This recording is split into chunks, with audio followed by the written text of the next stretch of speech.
ala basiratin, me gjithë plotësisht e zgjuarësia edhe me kuptimi plot. Nuk kam një dushim që a do të arritë tek Allahu xhallahu. Jam 100% bindur, thot Allahu xhallahu shanu. Në Kur'an Allahu tregon nga goja e tij. Ana wa man ittaba'ani. Edhe unë edhe gjithë njerëzit që do të jekin deri në Kiamet jemi bindur 100% që kjo është rruga drejt, edhe tjera gjithë janë gabuar rrugë. Vetëm rruga Muhammedur Rasulullah sallallahu alaihi wasallam është rruga drejt. Edhe me ka shëllim dërguar Allahu xhallahu shanu ka thirrur kombin e tij.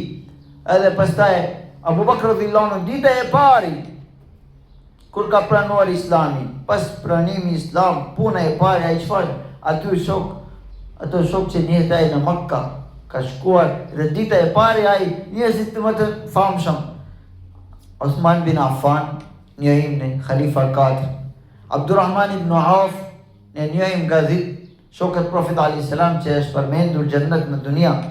Nga goja dhe Allahu xhallahu shanu në mimbarin e tij, Abdurrahman ibn Auf, ai ka pranuar Islamin. Osman bin Maz'un, nga shokët Profet alayhis salam, dërguar Allahu xhallahu shanu ka treguar kur ka vdekur që ai është në xhennetul firdaus.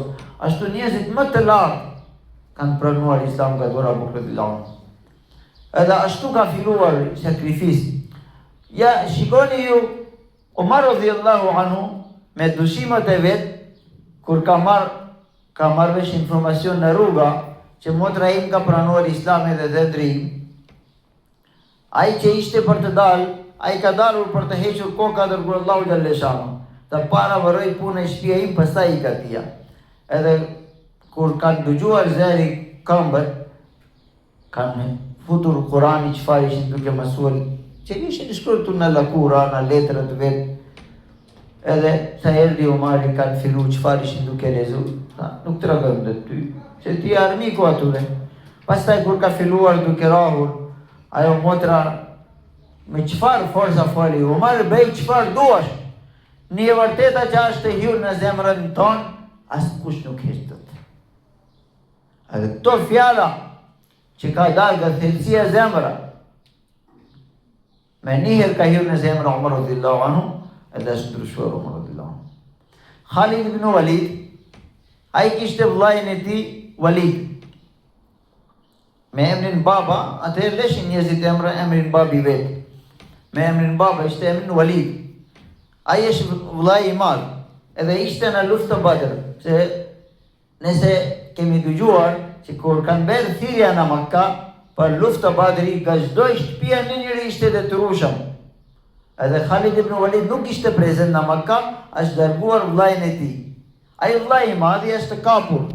Edhe njerëzit musliman kanë marrë në Medinë atë, edhe kanë lajmëruar që kush do të liroj personin e vet, le të pagoj 4000 dirham. Edhe Khalid ibn Walid ka mblidhur 4000 dirham, edhe erdhi në Medinë. Mori vllajën e vet, po vllai afërsisht 2 java ose 1 muaj ka qëndruar, edhe ka parë muslimanët shumë afër, se dërguar Allahu xhallahu shanu nuk kishte një burgu veçantë si kemi ne. Në xhamia ishin njerëzit qëndruar. Edhe ai është duke parë veprat, edhe është hyrë imani në zemrë. Po ara kishin një gjallë dhe nuk ishin si ne 2 fitura.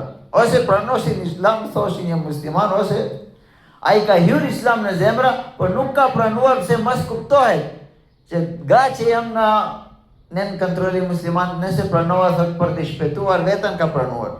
Edhe prandaj nuk ka shpallur Islamin. Erdhi vllai, pagoi leka, edhe dërguar Allahu xhallahu shanu ka liruar. Po ai është hyrë zemrë, në zemrë është hyrë Islam. Tani Mekka Medina rruga është 8 ditë. Gjatë rruga Khalid ibn Walid kishte marrë edhe kali për vllajën e vet, edhe për vet. Gjatë rruga dalojnë një vet për qëndruar natën. Kur del gjumi, nuk shikon vllajën as kalin. Edhe ka kuptuar që ai ka ikur patjetër në Medina prapë. Ashtu po tani ta kërkoj leka prapë. Vllai iku ai nuk ka për ta ardhur prapë. Edhe leka kanë ik, ai kthen në Medina. Pas pak ditë i shkruan letër Walid, vllai im dashur. Unë e di që ti ke ardhur për të liruar mua, edhe ke dëmtuar pasurien tënde, por në zemrën tim ishte hyrë Islami. Unë njëherë desha të tregoj para Profetit sallallahu alaihi wasallam që unë jam sinqert, prandaj nuk kisha për të pranuar Islam atia, i ka sa lirove ti mua i theva prapë të deklarova Islamin. Edhe ti e njëri e zgjuar, ke kuptuar ato zotërat tonë që kemi adhuruar ne dhe baballar tonë, nëse ishin e vërteta, ato na kishin ndihmuar në Makka, në luftën e Badrit, ti ke parë që janë njerëzit më të mëdha janë të vrarë edhe jemi humbur luftë të keq. Edhe patjetër mesazhi Muhammedur Rasulullah sallallahu alaihi wasallam është i vërtet.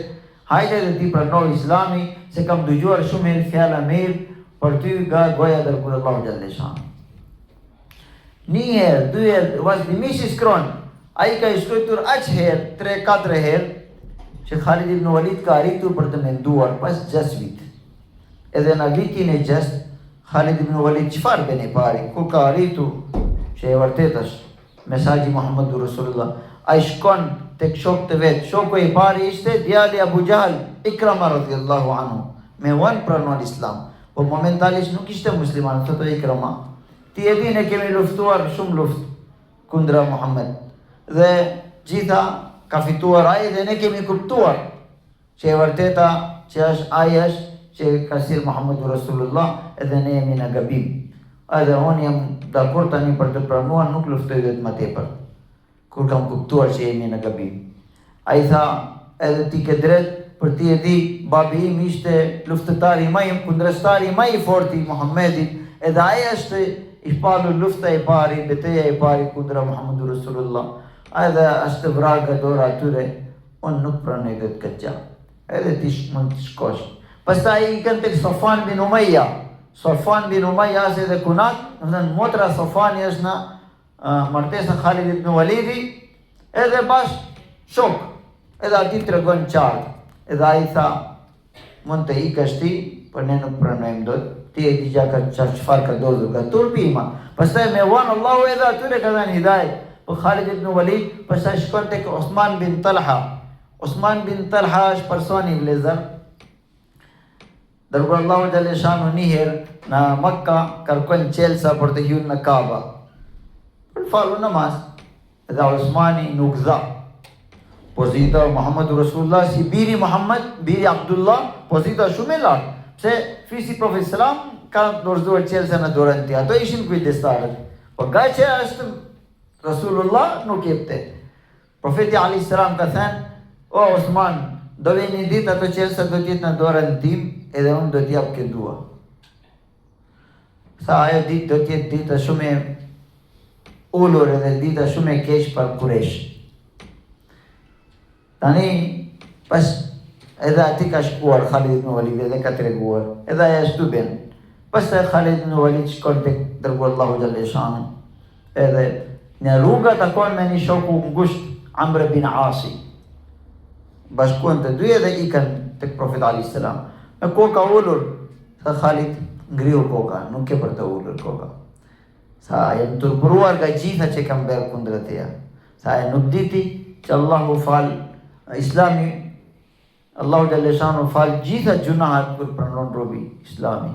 Atëherë, edhe ashtu Allahu xhallahu shanu ka dhënë konfidencë. Ka larguar turp që kishin ato. Edhe kjo është thirrja vëllezër që ne gjithë jemi detyruar. Zakonisht ne fillojmë në fillim namazi, ose kur fillojmë në fillim i kemi shumë qejf, pastaj avash bëhet normal, edhe lëm kët zanati jon. Kjo zanati i pari. Allahu xhallahu shanu ka larguar gjithë profet para të punë, edhe pas profeti alayhis salatu sallam, nëse unë jam Muhammedi, detyra ime është unë të saraj gjithë njerëzit tek Jamaati Muhammedur Rasulullah sallallahu alaihi wasallam. Domethënë në ummetin Profet sallallahu alaihi wasallam. Edhe për këtë gjë, tani kjo ta themi ngjarja Osman bin Talha edhe biuli. Çlirohet Makka. Pas lirimi Makka, Osmani është përballë Profetit alayhis salam. Edhe Ali radhiyallahu anhu që mori çelsa, gador se Makka është liruar. Profeti alayhis salam thiri, jep çelsa. Edhe mori çelsa dhe Allahu xhallahu shanu gador atij. Ka prishur gjithë ato idhujt që ishin në Kaaba, ka pastruar, edhe pastaj erdhen Ali dhe Abbazi. Abbazi e gjaja Profet alayhis salam. Aliu edhe dhëndri edhe biri gjaja. Sa o dërguar Allahu xhallahu shanu, çelsa do marrim ne. Dërguar Allahu xhallahu shanu ka thënë jo. O Osman hajde. Allah Gjallëshanu mua ka dhenë urdhë që amaneti do t'jepet në dora njerëzit që bajnë amanet. Por, në dora jote ishte momentalisht, nuk ishte një garancia. Do mbash ka qelsa, khalidatan talidatan, ila yawmil qiyama. Jo vetëm sot, deri në kiamet ke për të mbajtur atë qelsa. Edhe akoma familjet e ti janë duke mbajtur qelsa. Kjo është vlezër, sa është dita poshtrim për Quraysh apo dita krenari? Nuk kishte përgjigje. E dinte dita krenari, kush jep qelsa prap? Edhe jo, dita sot, deri në kiamet ke për të mbajtur. Kush jep këtë garancia? Dhe vlezër, kjo është zanati jonë, thirrja ndaj feja Allahu Gjallëshanu. Përgjigja jonë është, Allahu Gjallëshanu për e të punë ka dërguar gjitha profet, edhe Allahu ka dhenë shpërblimi shumë të lartë. Wa man ahsanu qawlan mimman da'a ila Allah. Kush e ka fjala më të mirë nga ai personi që thret njerëzve tek feja Allahu Gjallëshanu. Dhe thot dërguar Allahu Gjallëshanu, nëse ka drejtuar, ka dhënë hidayet një njeri Allahu Gjallëshanu për ty, atëherë deri në ditën e gjykimit ke shpërblimi për ai vepra që ka bërë ti këtë. Edhe nuk paksohet as gjegati. Khairul laka min humuril la'am. Veprimi më i mirë thotë Allahu Gjallëshanu, ke shpërblimi më i largë devet e kuq. Devet e kuq ishin atëherë shumë i shtrenjtë. Edhe ashtu vlezër, lusë Allahu madhruar Allahu Gjallëshanu na mundsof, ne qëndrojemi në fejen e tij. Allahu madhruar në fejen e tij fort dhe bashkë duhet të thrasim njerëzit që janë më të afër edhe gjithë njerëzve tek feja Allahu madhruar. Astaghfirullah li wa lakum wa li sa'iril muslimina min kulli dhanb innahu huwal ghafur.